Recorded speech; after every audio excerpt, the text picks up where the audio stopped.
Hi everyone, and Merry Bush Christmas from the Boondall Wetlands in Brisbane. Something different for this year. I think I'll start off just by talking about our performance through the year. Financially, we've been building on, I guess, COVID volumes, COVID challenges, but it's been a year of settling back in, and we've really hit record sales volumes through most of the year. Certainly July, August, September, October are all record sort of level, record months ever, some of those. And profit, which is allowing investment, also following that. So it's been a really good calendar year. Hopefully it has been for everyone, despite the challenges, I guess, in the economy. Transport-wise, volumes, particularly northbound out of Melbourne and Sydney and out of Brisbane to North Queensland and Darwin, are going really strong. So the general transport business really continues to excel.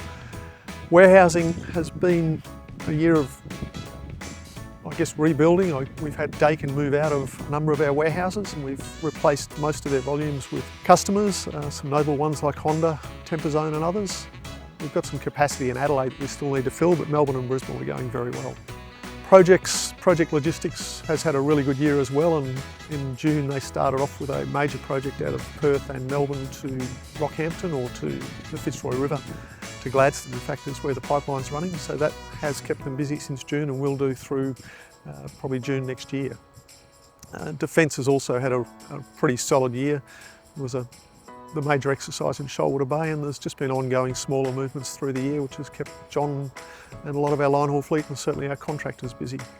I guess backing all of that, we've had a real focus on improving and rebuilding our systems, our following processes, and I think we've made real progress just focusing on that through the Operational Excellence program.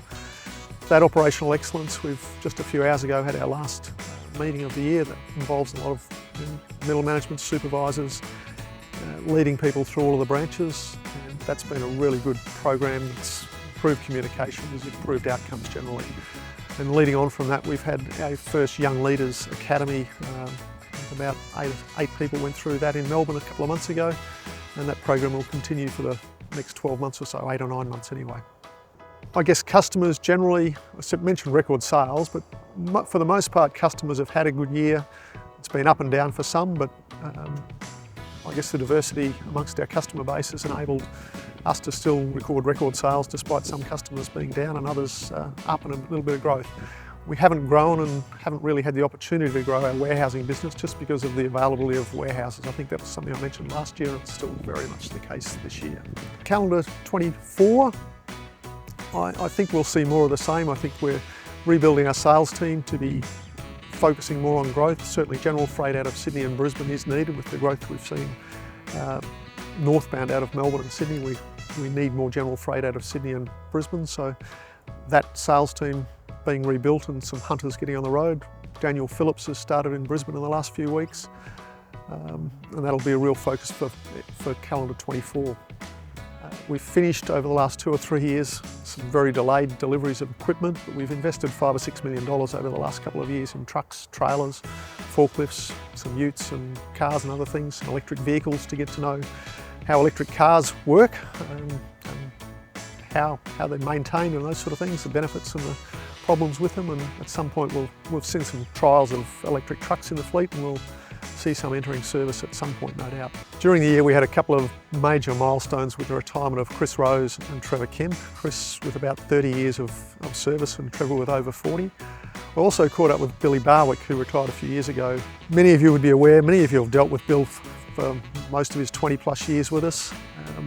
You'd be aware that he's had some health issues over the last few years and had some setbacks, but I caught up with him, and he's really recovering well, and I guess his usual sense of humour and sarcasm all there for everyone to see. So I look forward to catching up with Billy again in the new year. So wrapping all of that up, I really just wanted to take the opportunity to wish you all a Merry Christmas, you and your families.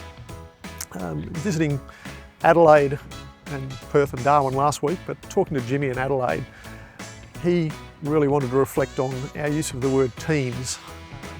He'd prefer we don't use teams, but rather we use the word family, and it is a big family of people within each branch and nationally. And I agree with Jimmy that we use families a lot in our social media posts and that sort of thing, and most people would assume we're talking about the family, the shareholders, and they, whilst supportive, I think the real family that we refer to internally is the people we work with, the people we share a lot of our days, and certainly more time than our own families in a lot of cases. So other than that, from me, from the family and from all of our staff, to everybody, have a safe, enjoyable break over the Christmas festive period, and we'll catch up in the new year.